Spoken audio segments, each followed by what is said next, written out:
Hello everyone, কেমন আছো সকলে? আশা করছি সকলে খুব ভালো আছো, সুস্থ আছো। আমিও খুব ভালো আছি। তো এখন বাজে ভোর ওই 5টার মতন। আমরা উঠেছি প্রায় 3:30 পৌনে 4টে নাগাদ।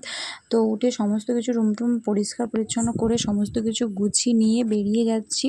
আজকে হচ্ছে 7 তারিখ মার্চের। আমরা এসেছিলাম 4 তারিখ সন্ধ্যেবেলাতে, আর একদম 7 তারিখ ভোর ভোর আমরা বেরিয়ে চলে যাচ্ছি।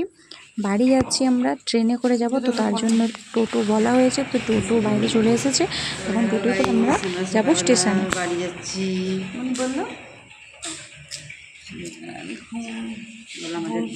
তো আমার মেয়ে পুরো ঘুমে টলমলো, মানে ওকে যেহেতু এত ভোর ভোর ঘুম থেকে ওঠানো হয়েছে, জাস্ট ও রেডি হয়েছে, তারপরে আমি ওকে কোলে করে নিয়ে নিয়েছি। আর আমরা এখন টোটো উঠে পড়েছি। ওই যে ওই বিল্ডিংটায় আমরা ছিলাম। তো এই যে এদিকে আমার বড় ঘুমোনার নাটক করছে, এতক্ষণ ক্যামেরাটা ওই ধরে দিল। ঠিক আছে, দেখো ক্যামেরাটা কিন্তু ওই ধরে দিচ্ছে, যে ওর দিকে ক্যামেরাটা করছে অমনি চোখ বুঝবে। আসলে ভোরবেলা তো সবারই ঘুম পাচ্ছে, তো আমরা ট্রেনে উঠে ঘুমাবো। আর আমার মেয়ে যে এদিকে ঘুমিয়ে পড়েছে। আর তখন যেহেতু ঠান্ডা, হালকা হালকা ঠান্ডা ছিল, তার জন্য মেয়েকে একটু গায়ে দিয়েই আনছিলাম। আর এসে গেছি আমরা রোডেতে।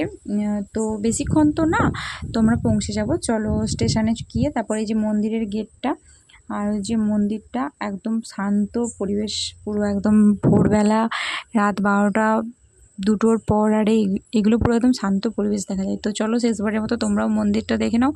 জয় জগন্নাথ। আবার আসবো তোমার কাছে, জানি না কবে আসবো। তো চলো যাওয়া যাক। দেখতে পাচ্ছ দূর থেকে মন্দিরটা কি সুন্দর লাগছে, অসম্ভব সুন্দর করেছে মন্দিরটা। মানে সারাটা দিন কোথাও না গিয়ে মন্দিরটাতে বসে থাকলেই টাইমটা অটোমেটিকলি কেটে যাবে।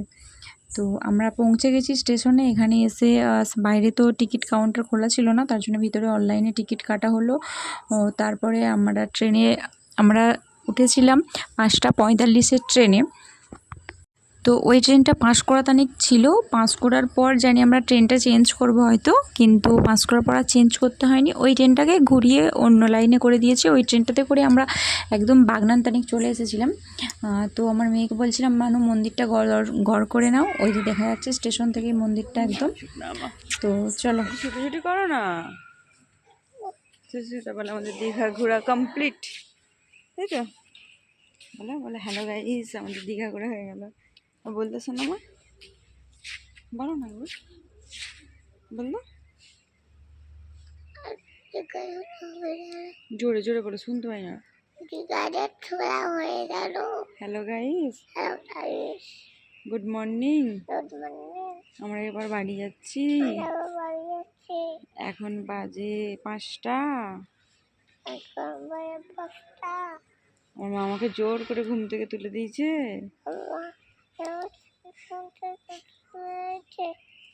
তোমরা তো শুনতে পাচ্ছে। টাটা বলতে বলো, পরে পরে কথা হবে। Bye bye.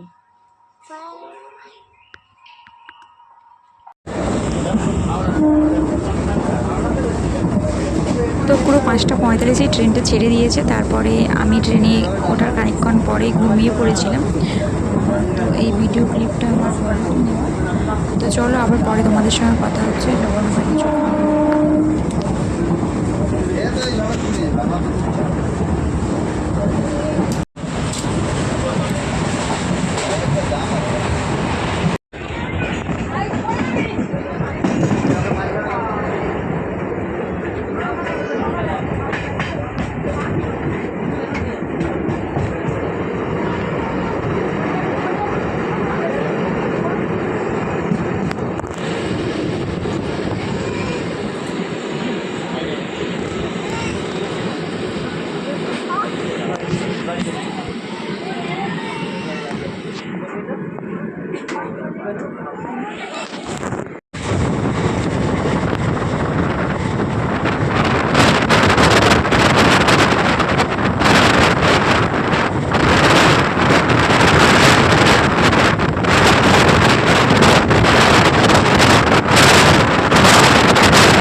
তারপর পৌঁছে গেছি আমরা পাঁশকুড়াতে। আর এখানে ট্রেনটা কিছুক্ষণ দাঁড়িয়েছিল, ওই 10-15 মিনিটের মতন। তো এখানে উঠে গেছিলো পাঁশকুড়ার চপ, আলুর চপ। তো সেটা দিয়ে আমরা মুড়ি, যেহেতু ওখানে দীঘায় কিনেছিলাম, তো সেই মুড়িটাই ব্যাগে করে ছিল। আর সেই মুড়িটা ঠোঙায় করে করে যে চিকে করে করে নিয়ে এখন খাওয়া হচ্ছে আর কি। গরম চপ চপ চপ খাবেন চপ বানান গরম চপ চপ চপ বানান চপ বানান চপ বানান।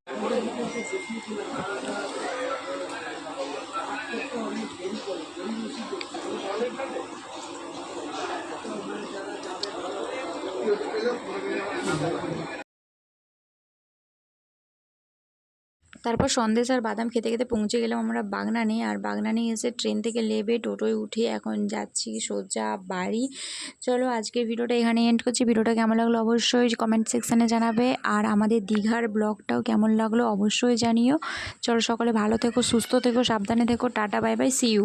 দেখা হচ্ছে নেক্সট কোনো ভালো ভিডিওর সঙ্গে। সকলকে tata bye bye, good night.